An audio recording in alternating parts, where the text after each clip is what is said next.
Today, from the bottom of my heart, I want to address this man here, Honorable Paul Kabuswe. I know he's a politician. I know he's a public figure. I know he's a leader of a constituency. And I know he's minister in this country.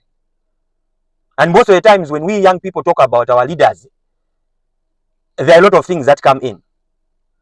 But I think at this point, I'm ready for anything. I don't care what is going to happen to me. I think like Bishop John General said, enough is enough. Indeed, enough is enough. To my wife, to my parents, to my family members, and to all my relatives out there, what will happen to me after what I'm going to say? Just know that I did it, I said it out of love, not out of hate. Because I'm one person that always wants to see this country move forward. I'm one person that always supports progress. I'm one person that who always, I'm not the kind of person to hide my emotions. For me, when things are good, I've always said, I'll appreciate. When things are bad, I'll talk. That's just my motto. It doesn't matter. I don't need anyone to pay me. I don't need anyone to encourage me. I don't need anyone to, to force me to do things. Whatever I do and say comes from the bottom of my heart. And I think it's time I said this. Honorable Paul Kabuswe, how? Honestly, how? Honorable, how do you manage to do some of these things that you do as minister and as member of parliament for Chililabombwe when there are other MPs that do not even have time to visit their constituencies?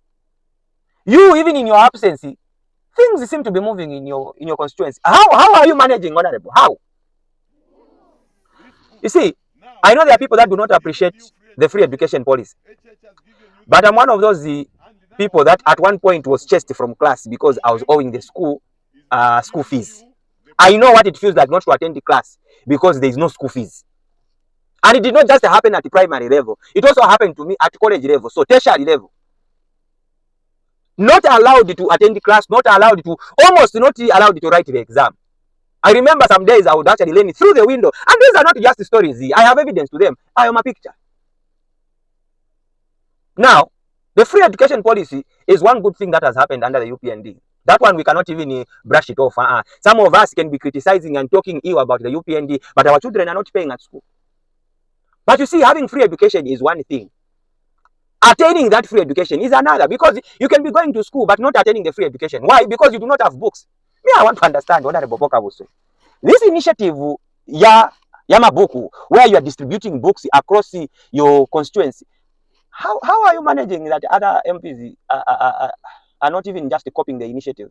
Because we understand, I'm a journalist myself, I've done my research. Yes, with the coming of the new, the free education policy, there are a number of children that have gone back to school. Sadly, some of them do not even have books. They don't even have pencils. For me, this initiative, I can't lie, is a good one. It's excellent. Me, I never, there are certain things that we may not agree upon, but certain things I appreciate.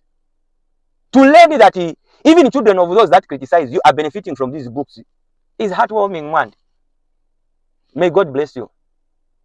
And please continue. If it were possible, Honorable, please extend it to other constituencies. We know maybe your constituency is small. Maybe you can even come to other constituencies. We also need the books for our nephews, nieces, and our children in our constituencies. This free education policy, Mandini, has allowed me, I can't lie, I've seen children go to school. They have benefited. And yes, sometimes people were complaining, hey, but at least every day I see a kakanta carrying desks. But the book initiative, because there are parents out there that cannot even afford to buy a book. The first thing they think of in Kuglaka. But this book initiative is 100% I always want to appreciate Honorable, and I just want to appreciate you for this book initiative. And one of these days, if you don't mind, I would love to accompany your team to just see how these children are. But even just from the children, I can, from these videos that I watched, I can tell that the children are happy in your constituency because of this initiative. Please, Honorable, continue. Yeah, some things we should appreciate. Small things matter in this life. Small thing. It's not that Bakamukamage school in your name. That's when we say that you are working. Just this initiative is a step in the right direction. And I hope other MPs can copy. I just hope so. But sometimes exam or kopera brand still vikufera. Continue, Honorable. That's what I wanted to tell this man. The problem is you'll have negativity. So you thought what? Upo.